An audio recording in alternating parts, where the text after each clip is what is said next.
ser guiado por Deus. E eu ficava me perguntando, nossa, às vezes é difícil ser guiado por Deus. E eu fiquei pensando sobre a estrofe dessa música, né? Guia-me para que em tudo em ti confie. Não é isso, Felipe? Sobre as águas eu caminho, por onde quer que chames. Leva-me mais fundo do que já estive, e minha fé será mais firme.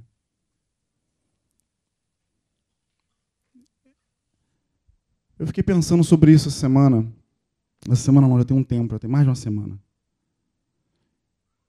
E como seria difícil nos dias de hoje ouvirmos um chamado como esse de Abraão. Uma voz ecoando e a gente sem ter para onde olhar e apenas obedecer.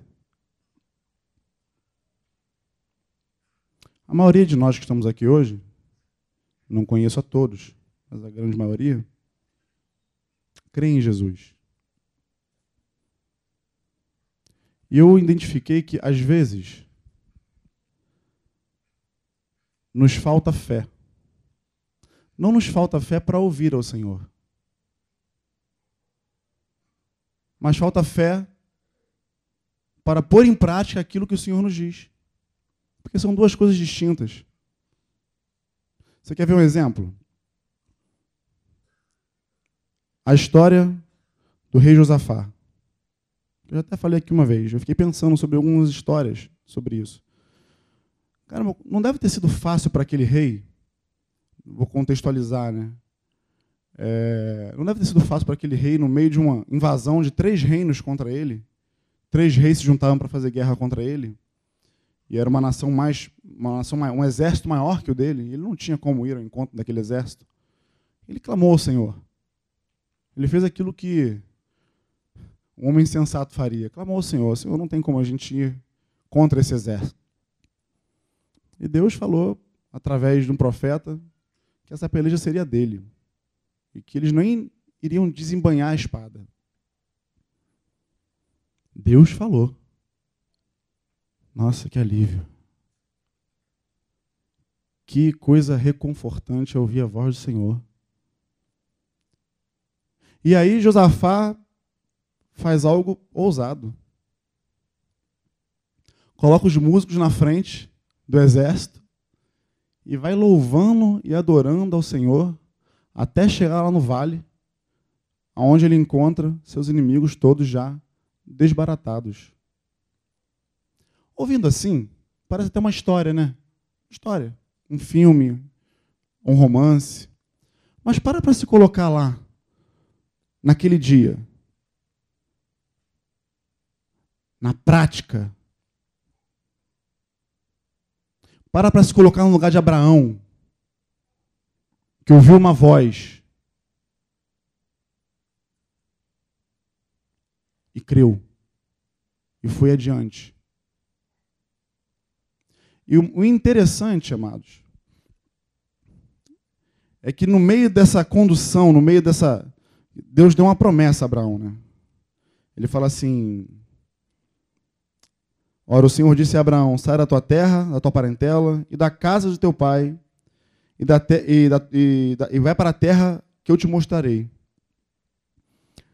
Farei de ti uma grande nação, e te abençoarei, e te engrandecerei o nome, e tu serás uma bênção. Abençoarei os que te abençoarem, amaldiçoarei os que te amaldiçoarem, e em ti serão benditas todas as famílias da terra. Partiu, pois, Abraão, como o Senhor lhe tinha dito. E aí foi Ló, foi os familiares, ele carregou quem quis atrás dele. Só que no meio desse percurso na vida de Abraão, na época que era Abrão, né, muitas coisas aconteceram. Ló dividiu o sinédrio lá com ele, porque os parentes cresceram, os gados cresceram, multiplicaram, era muita gente, não tinha paz para todo mundo, e houve confusão, e aí se dividiram. Aí depois disso, houve guerra. Abraão teve que ir lá resgatar o sobrinho. E sucessivas coisas foram acontecendo, e você não vê no meio desse caminho Abraão murmurando, poxa, você não não me mostrou a terra, você não me disse que teria esses percalços pelo meio do caminho. Você não me falou nada disso. E, de fato, Deus não falou mesmo. Deus só falou, sai do meio da tua terra, na casa do teu pai, e vai. Quão difícil é, nos tempos modernos, nos tempos contemporâneos, nós ouvirmos uma voz assim e obedecê-la. Parece, às vezes, que a igreja, ela se acovarda em alguns aspectos, sabe? E quando eu falo da igreja de Jesus sobre a terra, sobre a nossa nação, por exemplo. Né? Quando ouve a voz de Deus e não vai à frente. Em Ezequiel, capítulo 47, do versículo 1 ao 8, nós vamos ler de um rio. Eu vou tentar ser o mais breve e sucinto possível. Desculpa, vou ler do 1 ao 7. Depois disso, me fez voltar à entrada do templo, e eu vi umas águas por baixo do limiar do templo para o oriente. Pois a frente do templo olhava para o oriente, as águas vinham debaixo do lado direito do templo ao sul do altar. Ele me levou pela porta do norte e me fez dar uma volta por fora, até a porta exterior, que olha para o oriente, e corriam as águas ao lado direito. Saiu aquele homem para o oriente, tendo na mão um cordel de medir, mediu 1000 côvados, e me fez passar pelas águas, águas que me davam pelos artelhos, ou pelos tornozelos. Mediu mais 1000 e me fez passar pelas águas, águas que me davam pelos joelhos. Mediu mais 1000 e me fez passar por águas que me davam nos lombos, ou na cintura. E mediu mais 1000, e era um rio que eu não podia atravessar, porque as águas eram profundas, águas que se deviam passar a nado, rio pelo qual não se podia passar. Ele me perguntou, viste, filho do homem? Então me levou e me tornou a trazer à margem do rio. Vamos só até aí, por enquanto.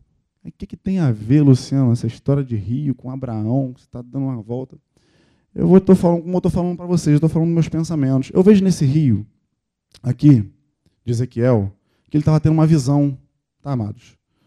De Jerusalém, uma visão. Essa aqui era uma visão de Ezequiel com o anjo. E nessa visão tem um rio, é um rio chamado Rio Purificador, era um rio que ia gerando vida por onde ele passava. Ok? Mas o que me chama a atenção nesse rio, que Deus falou comigo já há algum tempo acerca desse rio, é acerca dos níveis de profundidade ao qual nós alcançamos com o Senhor. Às vezes nós alcançamos algo com Deus, onde as águas estão nos tornozelos, e ficamos ali porque acreditamos que ali é um bom lugar para se estar. Porque nós ouvimos de Deus, nós recebemos de Deus, nós somos ministrados e permanecemos ali. Outros conseguem ir um pouco mais longe e recebem águas até os joelhos. Conseguem ter um nível mais profundo com Deus e acham que ali já está bom. Permanecem ali porque ali já é um lugar. E até olham para trás e veem gente atrás deles e falam assim, nossa, coitado, ainda não entendeu nada, não recebeu nada de Deus ainda. Eu estou aqui. Ó. Outros são mais espirituais e as águas ficam pela cintura. Um nível mais profundo ainda. Não é isso que a música fala? Leva-me para um nível mais profundo, né? Para que a nossa fé seja mais firme. E esses que estão com as águas pelas cinturas olham para aqueles que estão com as águas nos joelhos, e os que estão lá atrás, aqueles que nem entraram no rio ainda, falam, nossa, essa turma tem muito que aprender. Tem muito que aprender com Deus, tem muito que aprender a confiar. Mas eu te digo, amado, que nem aquele que está com a água pelo tornozelo, nem aquele que está com a água no joelho, tampouco está com a água pela cintura. Eles estão caminhando. Porque o que, na verdade, Deus quer de nós, quer da igreja, é que o nosso lugar seja nas profundidades com Ele, não é isso? Que nós possamos estar nesse rio, no lugar desse rio, quero que você se imagine no lugar desse rio. Nesse rio você tem que estar num lugar onde ele é profundo, aonde não dá pé, aonde o seu pé não alcança. Por quê? Porque quando eu estou num lugar onde meu pé alcança, ali eu consigo decidir se eu vou querer ser guiado por Deus ou não. Eu vou olhar e vou falar, não, ali não é um bom lugar. Então a correnteza ela não tem força suficiente para te impelir, para te levar para onde ela quer. E aí você decide na força do seu braço Mas você continua recebendo de Deus, você continua vindo às reuniões, você continua indo nos grupos caseiros, você continua ainda, você é um cristão. Eu imagino o coração de Deus, e foi exatamente ali, atrás, que Deus comunicou algo ao meu coração, falando assim, eu quero conduzir o meu povo. Eu quero guiar o meu povo. Mas meu povo empaca, trava. Há quem diga que o povo de Israel, quando saiu do Egito até a Terra Prometida, alguns dizem que essa jornada duraria uma semana, outros dizem que duraria 11 dias, e outros dizem 40 dias. Eu não sei. Meu irmão ali é um estudioso, vai poder me dizer. Fala aí, quanto tempo mais ou menos? 40 dias? É que tem uma galera que fala que é 11 dias, eu não sei ao certo, mas eu sei que não levaria 40 anos. Isso nós sabemos, né? E o povo de Israel levou 40 anos do Egito à Terra Prometida. Por quê, amados? Por quê? Porque ao longo do caminho foram tantas murmurações, tantas indecisões, tanta falta de fé, tanta vontade de olhar para trás e ver as coisas que foram deixadas para trás, ao invés de olhar para frente e ver as coisas que Deus tem para nós adiante, que isso foi aniquilando com uma geração. Se você quiser ver bem ao certo um exemplo, uma história, tem tantas na Bíblia, mas em Números 14, 13, 14, você vai ver a história de quando Moisés envia os espias para espiar a terra. Essa terra que Deus havia prometido a Abraão, anos e anos atrás, que Abraão nem viu. Abraão nem entrou, cheguei, estou aqui, agora a terra é minha. Não. Essa promessa ela foi se cumprir sobre os filhos de Israel lá com Josué. E aí ele pega os príncipes lá do povo e manda espiar a terra. 40 dias espiando a terra. Quando voltam maravilhados com a terra. Né? Eu já falei aqui, eles trazem para trazer um cacho de uva, tiveram que ser 2 homens para trazer um cacho de uva. Hoje em dia, um cacho de uva, minha filha de 7 anos carrega na mão. Antigamente, naquela terra, não, era um cacho de uva, 2 homens traziam. Então, era uma terra maravilhosa, onde mana leite e mel. Mas qual foi o relato dos espias?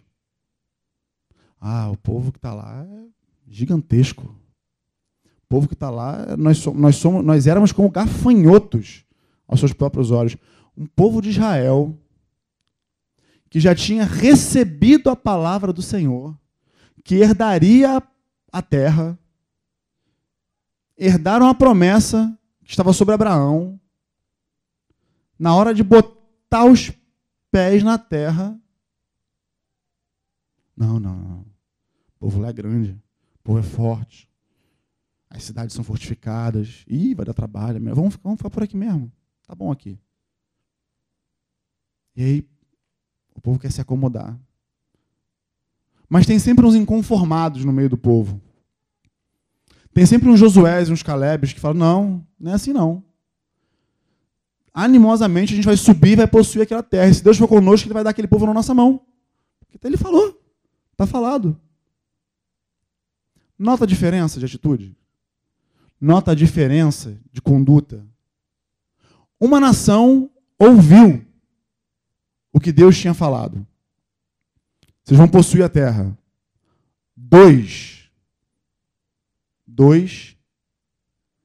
no meio daquele relato todo, falaram assim, vamos subir e vamos possuir.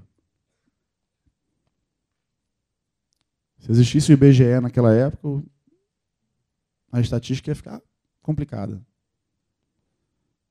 Você vê a diferença de prática. 2 quiseram colocar em prática aquilo que Deus havia falado. E o restante queriam apedrejar aqueles homens. Queriam matar eles. Iriam matá-los. Quando você vai ler a história lá, você vê que eles já estavam pegando em pedras para poder apedrejar Josué e Calebe. Mas aí Deus teve que intervir. E como é que Deus intervém? Ele vai lá, se manifesta no templo lá. Ele fala para Moisés assim, até quando esse povo não crerá em mim? Apesar de todos os feitos que eu tenho feito no meio deles, realizado. Até quando? Então nota que o desejo de Deus é sempre nos levar adiante, é sempre nos levar mais profundo. Só que no mais profundo existe aquilo que é desconhecido para nós. Existe aquilo que a força do nosso braço não consegue carregar. Às vezes, ser guiado por Deus beira até a loucura. É assim que Paulo fala? Loucura e sabedoria para os que creem. Para quem está de fora, eu acho que é louco. Eu ouvi um relato no sábado, lá em Santíssimo, de um irmão, que agregou ao que eu estava, esses meus pensamentos aí. Tem paciência comigo, em nome de Jesus. Ele estava falando que ele estava em Realengo, não me lembro agora qual era o lugar onde o irmão morava. Quem estava lá vai me ajudar, ouviu. Ele falou que ele estava em casa orando e tudo mais. E uma chuva. E de repente ele percebeu assim que Deus estava conduzindo ele para poder, sai daí e vai lá para a Praça do Viegas. Uma praça do Viegas, acho que é uma praça dessa daí. Guilherme, Praça da Guilherme, isso aí. Lá na Praça da Guilherme. Ele disse, estava uma chuva, um frio, meu Deus. Para e pensa, amados.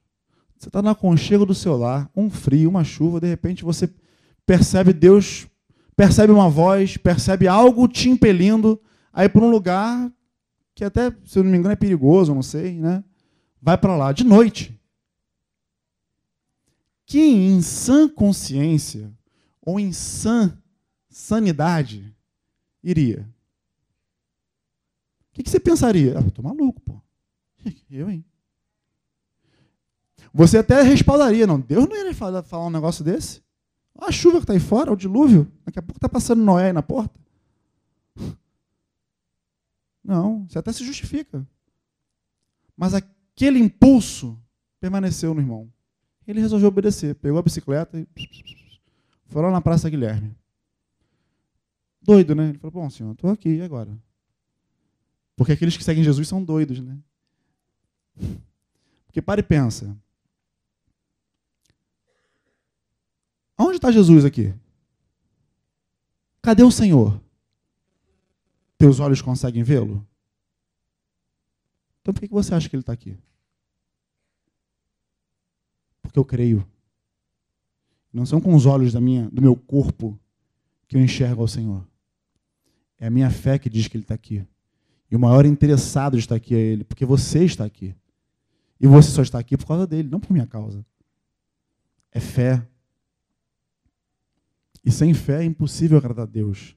Tampouco ser conduzido e guiado por ele. E aí esse irmão resolveu lá, parou, ficou lá e falou, bom, senhor, eu estou aqui. E aí?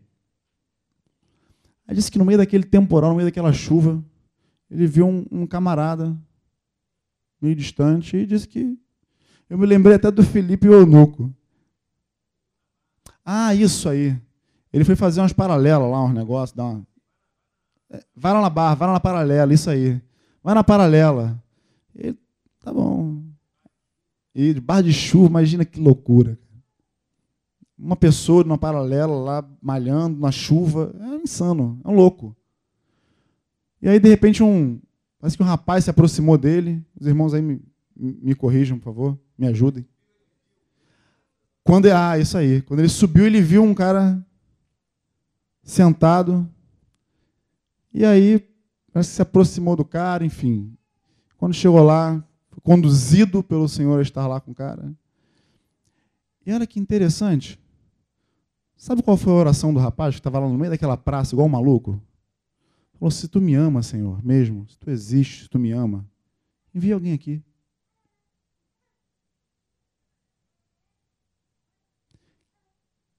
Que oração ousada daquele rapaz. Parece que o rapaz ia se matar, isso aí. Estava prestes a querer se matar. Isso aí. Muito obrigado, Flávio. Muito obrigado. Você vê que eu sou atento aos detalhes, né? É isso aí. O rapaz ia se matar. E uma condição que ele colocou para não se matar é que Deus enviasse alguém lá para ele. Senhor, se tu existe mesmo, se isso não quiser que isso aconteça, envia alguém aqui. E quem está lá? Um maluco, malhando na paralela. fazendo paralelo lá, igual um doido, na chuva. Que oração ousada do rapaz. Mas para mim, mais ousado ainda, foi a disposição do irmão. De sair no meio da chuva, de discernir que ouviu a voz de Deus e ter ido daquela praça. Queridos, o desejo de Deus, do Senhor, é que todos nós vivamos dessa forma, conduzidos. Conduzidos. Mas tem alguns percalços no caminho. A imaturidade e a infantilidade hoje têm dominado o meio da igreja. Muitos têm ouvido falar, Deus diz, Deus falou comigo, Deus disse isso, quando na verdade, às vezes é a voz do próprio coração. E nós precisamos distinguir, de fato, a voz de Deus dentro de nós. Porque Deus fala. Obviamente, Abraão, ao qual eu ilustrei aqui, ouviu uma voz de Deus mesmo. Embora aqui não esteja claro se foi uma voz, né, interior ou uma voz audível, como vocês ouvem a minha agora, eu, Luciano, creio que foi algo que ele ouviu. Por que eu creio nisso? Porque naquela época Deus ele se relacionava com o homem de uma outra maneira. Entende? Então Deus falava mesmo, havia aparições, teofanias, manifestações de Deus para o homem. Entende? Então eu acredito nisso, que Deus falou e Abraão ouviu e seguiu. Mas hoje, eu ainda creio que Deus possa falar dessa maneira, porque Ele é Deus, Ele é soberano.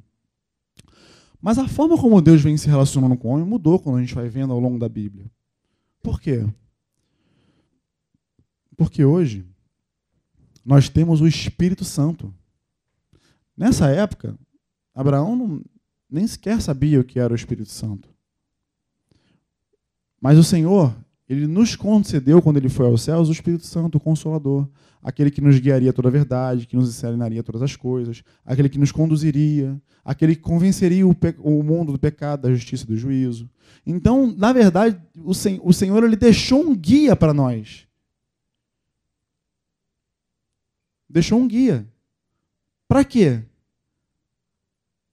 Para que a gente se relacione, para que a gente mature esse relacionamento,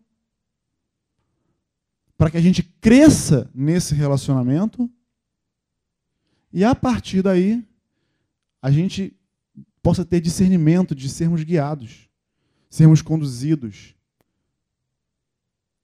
E não sejamos mais o quê? Levados de um lado para o outro, por todo vento de doutrina. Aí, aquela coisa, tá ali tem um irmãozinho que profetiza.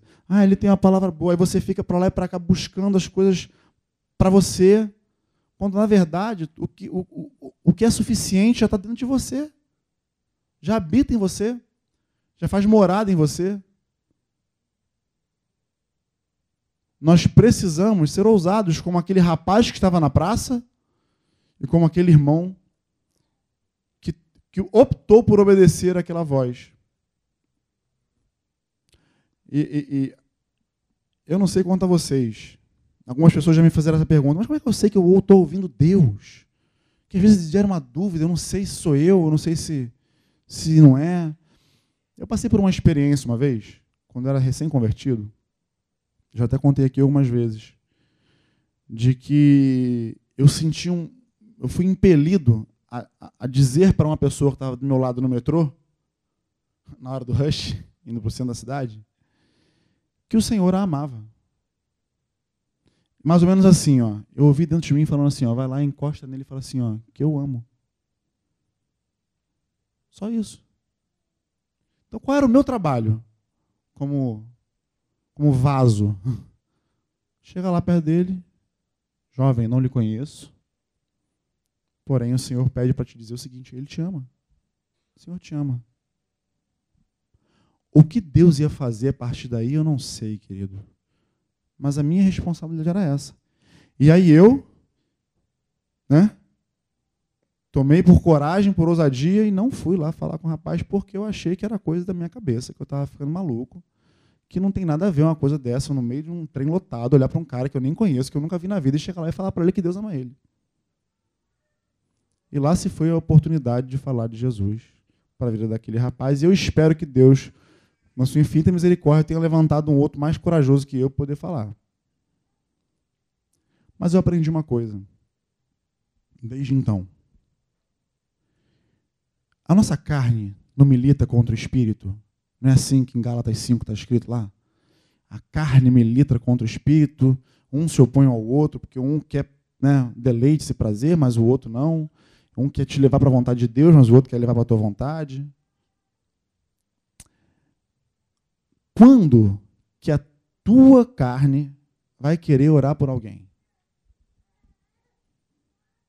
Quando que vai ser do seu desejo chegar para alguém de livre, espontânea vontade, seu desejo que eu falo, o desejo da sua carne, o desejo do homem falar de Jesus e para alguém que você não conhece, de impor as mãos sobre o enfermo e orar por ele, que a tendência é a gente se querer, não, isso é coisa da minha cabeça. Não, não é não, amado.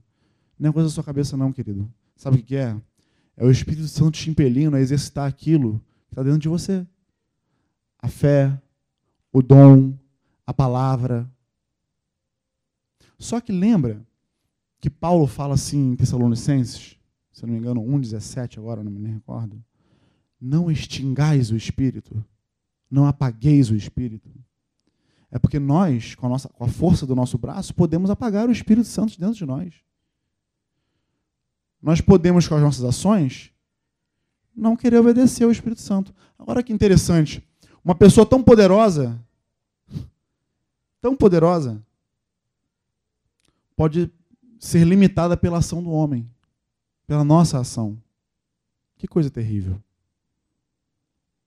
E para isso nós precisamos buscar, para que a gente não extinga o Espírito Santo de nós, a gente precisa buscar maturidade no Senhor, buscar se relacionar com Ele.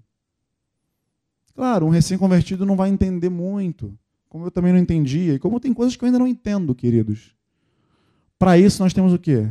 Aqueles irmãos que são mais maduros que nós podemos buscar conselho, mas a nossa obrigação com o Senhor, o nosso dever, é de buscá-lo.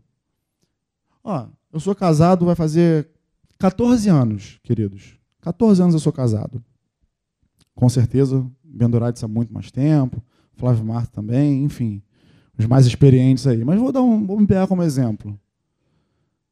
Como seria o meu relacionamento com a minha esposa se eu não investisse nesse relacionamento? Se eu não procurasse conhecer do que ela gosta? Se eu não procurasse entender que ela gosta de comer coco, mas não gosta de coco ralado? Que ela gosta de comer milho cozido, mas não gosta de milho enlatado? Como seria isso? Que ela se amarra num sorvete, mas detesta sorvete de flocos. Entende? Eu fui conhecendo ela. Ao ponto de que hoje, basta um olhar. A gente olha um para o outro e já comunicou tudo, não precisa nem falar. Parece que é transmimento de pensação. Entende? É relacionamento. E é justamente isso que o Senhor quer de nós. Que a gente se relacione com Ele. Não como algo religioso. Porque a gente fala de relacionamento com Deus, a gente parte logo para algo que seja religioso, algo que seja mecânico. E não é isso que o Senhor quer de nós. Não é isso. O salmista fala, Davi fala, que ainda a palavra não chegou à minha boca e tu já as conheces. Conhece todos os meus pensamentos, conhece tudo de mim. Seria inocência nossa achar que fingir algo de um relacionamento com Deus. Já aconteceu isso comigo já, mas eu já entrei no quarto para orar e orei durante 1 hora e achei que estava abafando. E no meio, eu acho que na hora que eu dei um intervalo assim, que Deus pôde entrar e falar, porque eu começo a falar, ora por isso, ora por aquilo outro, e acha que está abafando. Aí ele fala assim, nada do que você está falando é verdadeiro.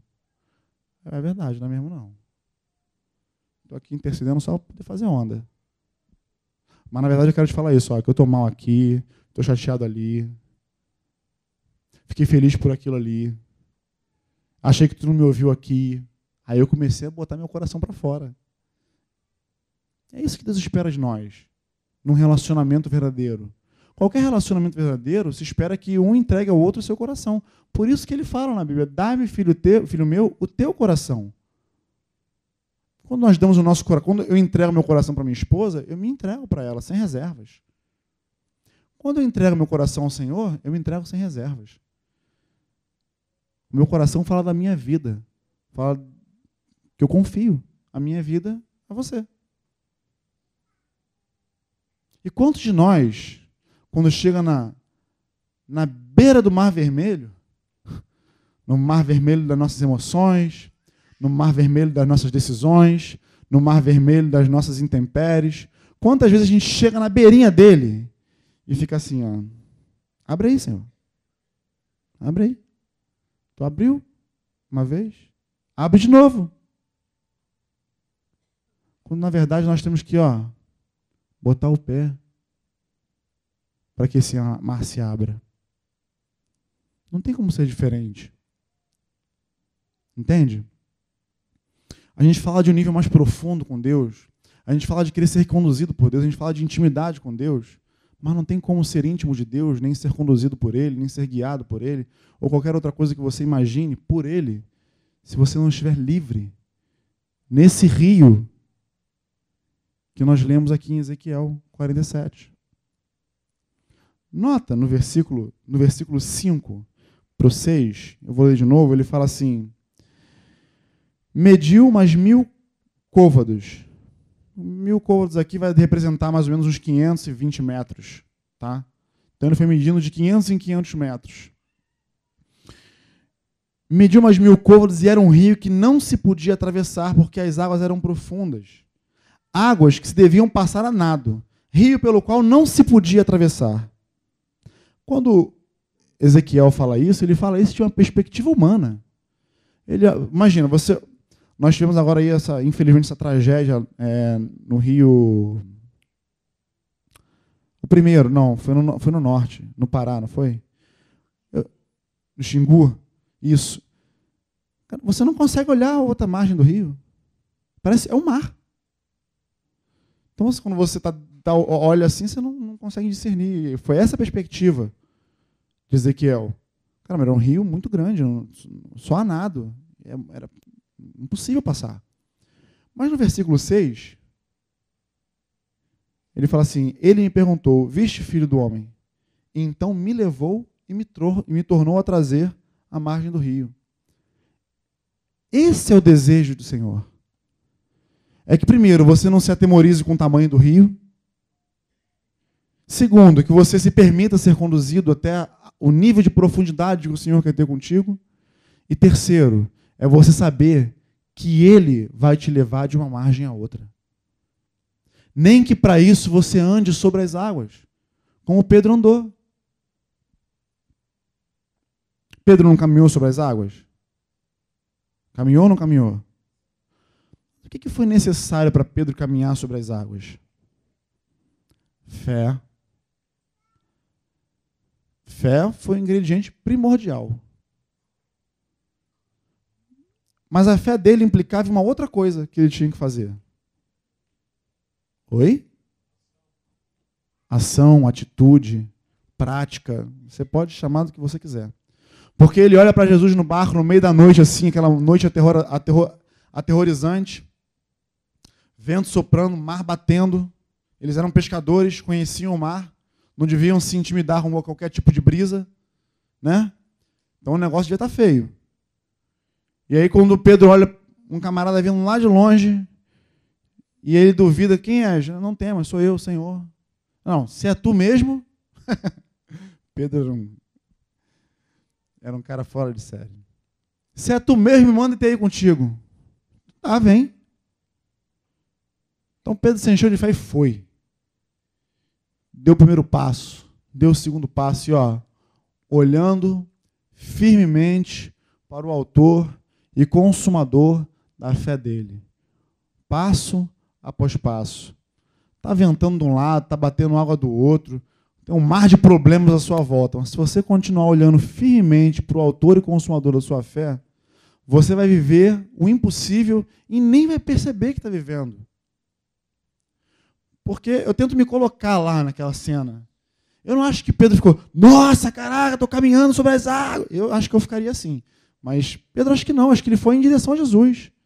Tanto é, quando ele foi em direção fixamente, quando ele dá uma olhadinha para o lado, ele cai na hora. Quando ele observa o vento e o mar agitado no meio daquela escuridão, ele cai na hora. Fica um outro ensino para a gente. Não dá para seguir Jesus perifericamente. Não dá para andar com Jesus de maneira periférica. Né? Olhando aqui, não, Jesus está aqui, está aqui do ladinho aqui. Não, Jesus tem que estar sempre no foco. Ele tem que ser sempre o primeiro. Ele tem que ser sempre o princípio, o meio e o fim da tua vida. Para que você possa alcançar e atingir esse nível de profundidade, para que nós possamos alcançar esse nível de profundidade, de maturidade, de relacionamento, de ser conduzido por Ele, nós precisamos ter o olhar fixo em Jesus. Hoje nós temos o Espírito Santo, amados. E é através dele que nós somos conduzidos. E se você anseia por uma vida conduzida, por uma vida regida e guiada por ele, você precisa aprender a discernir a sua voz. É interessante, eu li uma vez um livro do Charles Swindoll. O título do livro acho que se não me engano, é Vivendo Acima da Mediocridade. Alguma coisa nesse sentido. E no primeiro capítulo ele começa falando sobre a experiência dele de quando ele serviu o quartel. E quem já serviu o quartel aqui vai poder falar isso até melhor do que eu, né? Eu não servi, eu só sirvo o exército de Cristo. Mas ele disse que na primeira semana, lá, quando os recrutas chegam no quartel, é muita gente. E eles são divididos, se eu não me engano, eu não sei se são pelotões ou batalhões, agora eu não me lembro a terminologia certa, mas eles são divididos em grupos, em pelotão. São divididos em pelotões e cada pelotão tem o seu instrutor. Cada pelotão tem o seu sargento. E dizem aí na terminologia que sargento é a imagem do cão, né? Que o negócio é complicado. E ele diz que no meio daquele mar de gente, aqueles vários pelotões separados, cada um com um sargento, era uma gritaria. Era direita volver, esquerda volver, frente marcha, isso aqui é de pé 1, 2, 3, 4. E cada um falando num tempo, numa hora, imagina a bagunça. Mas ele falou que conforme o tempo passava, cada pelotão dava lá o pronto, dava lá o sentido lá na voz do seu sargento, do seu comando. Eles aprenderam isso. Né? Aprenderam, ele fala assim, nós aprendemos a distinguir a voz do nosso sargento. Nós hoje temos um general, que é Cristo. E nós precisamos aprender a discernir a sua voz, no meio de tantas outras vozes pelo mundo. Tantas vozes. A voz da mentira, né? A voz do sofisma, a voz da falsidade, a voz de tantas vozes. A voz que lisonjeia. Nós precisamos estar perto do Senhor para poder distinguir a sua voz das demais vozes, a voz do coração. Nós precisamos, necessitamos. E se você hoje almeja isso, eu convido você a vir conosco, vir comigo. Eu estou nessa vibe também. Quero a cada dia mais refinar essa voz dentro de mim. E esse testemunho desse irmão no sábado me edificou muito. Me edificou bastante. Porque eu me coloquei no lugar dele. Falei, caramba, se fosse eu, talvez eu acho que eu falaria que eu estaria ficando maluco de novo. Não tem nada a ver, pô. Mas a obediência dele, o pôr em prática dele, fez toda a diferença na vida de uma pessoa que estava lá prestes a querer se matar ou com pensamentos de morte. Imagina um testemunho para aquele rapaz na praça, que fez uma oração a Deus, falou com Deus, e Deus respondeu a sua oração na forma de uma pessoa estando lá. E não foi qualquer pessoa, amados. Poderia ter sido qualquer pessoa, né? Mas não foi. Foi uma pessoa que conhecia o Senhor. Foi uma pessoa que conhecia Jesus. E pôde fazer lá, como o Filipe fez com o eunuco, pregar o evangelho e ganhar aquela pessoa para o Senhor. Entende? Então, se você hoje tem orado para ser conduzido, para ouvir essa voz, em nome de Jesus, junte-se a mim, para que a gente possa afinar. Porque já parou para pensar? Nós aqui dentro, somos aí, deve ter umas 100 pessoas aqui dentro, mais ou menos, não sei. Uma igreja uníssona, ouvindo a voz do Senhor, que estrago que não faria no inferno. Que estrago. Eu quero convidar você a ficar de pé, a orar comigo. Eu quero convidar você a ouvir essa música mais uma vez. Eu queria te convidar, você que tem o desejo de ser conduzido por Deus, você que olha para a sua vida e às vezes não vê essa direção, porque você não consegue distinguir, ou nunca talvez tenha ouvido a voz do Senhor, mas deseja, mas quer que a sua sorte seja mudada, quer que a sua vida seja mudada, quer que a sua vida seja conduzida como Abraão foi conduzido, como o próprio Senhor Jesus foi conduzido pelo Espírito Santo. Se você almeja algo assim na sua vida, eu queria te convidar a se juntar a mim aqui na frente, a vir aqui à frente, a ter a sua vida conduzida, guiada, a poder ouvir a voz do Senhor claramente, de maneira cristalina, de maneira que não haja dúvidas, em nome de Jesus. Eu queria convidar você, que não veio aqui à frente, mas que crê naquilo que o Espírito Santo pode fazer na vida de alguém. Essa é a hora de você impor as tuas mãos. Essa é a hora de você exercitar o dom que está sobre ti. Essa é a hora de você exercer aquilo que o Espírito Santo requer de você.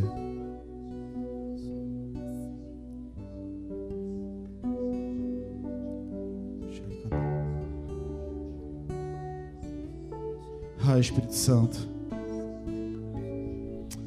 nós estamos aqui à frente, Espírito Santo, nós ansiamos, nós cremos, às vezes faltam passos práticos, Senhor, na nossa vida, mas nós queremos, Senhor, largar tudo isso para trás, Senhor.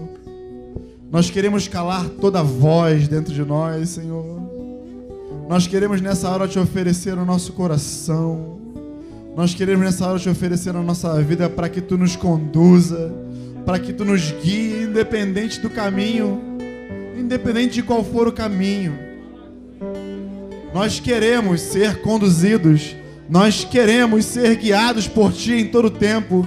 Nós queremos que a nossa vida seja uma vida conduzida por ti e somente por ti, Senhor. Venha com o poder da tua palavra sobre nós, Senhor.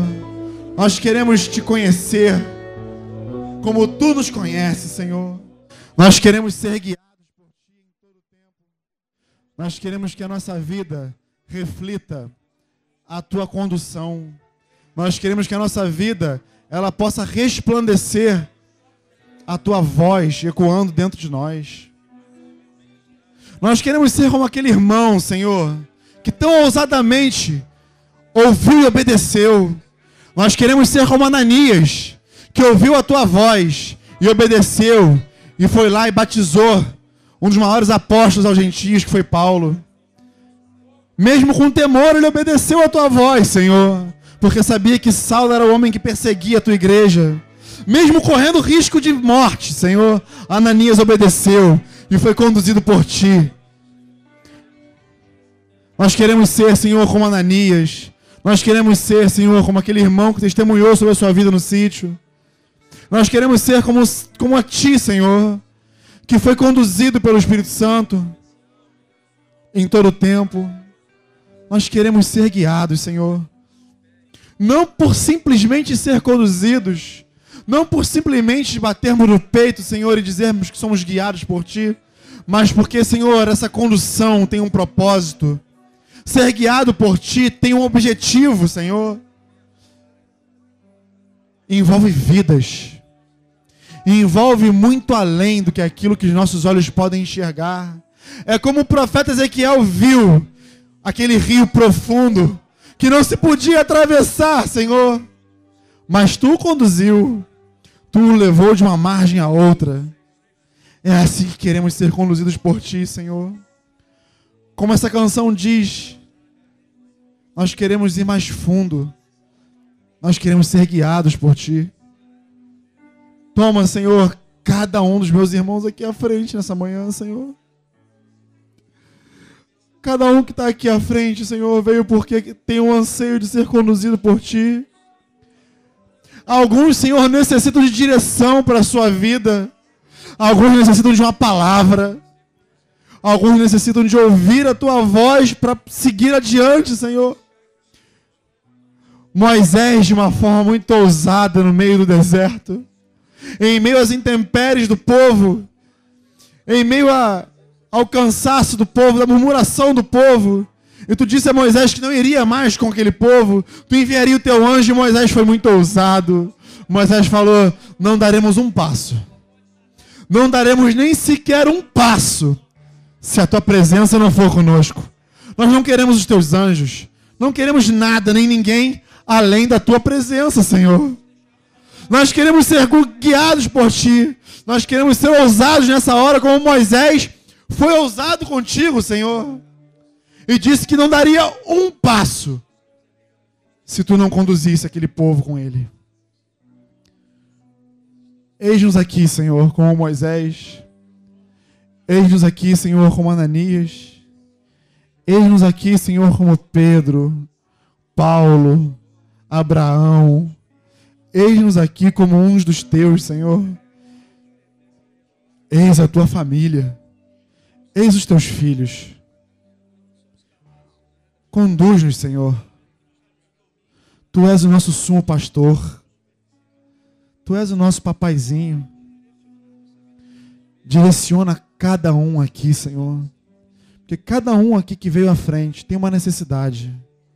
Cada um que veio aqui à frente necessita de uma palavra diferente de ti, Senhor.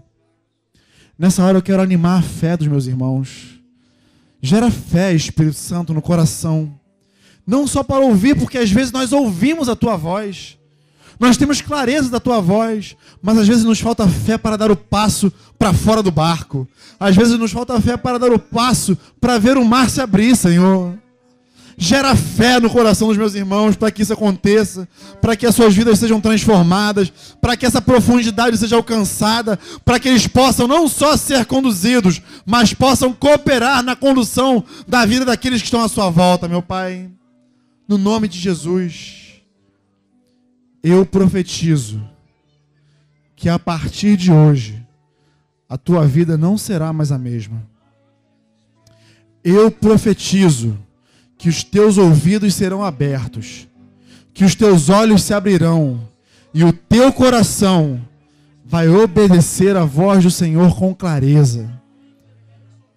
Não mais medo, não mais dúvida, apenas certeza e convicção de fé naquilo que o Senhor falou, Ele há de cumprir na tua vida. No nome de Jesus. No nome de Jesus. Seja assim, meu irmão, na tua vida. No nome de Jesus. No nome de Jesus.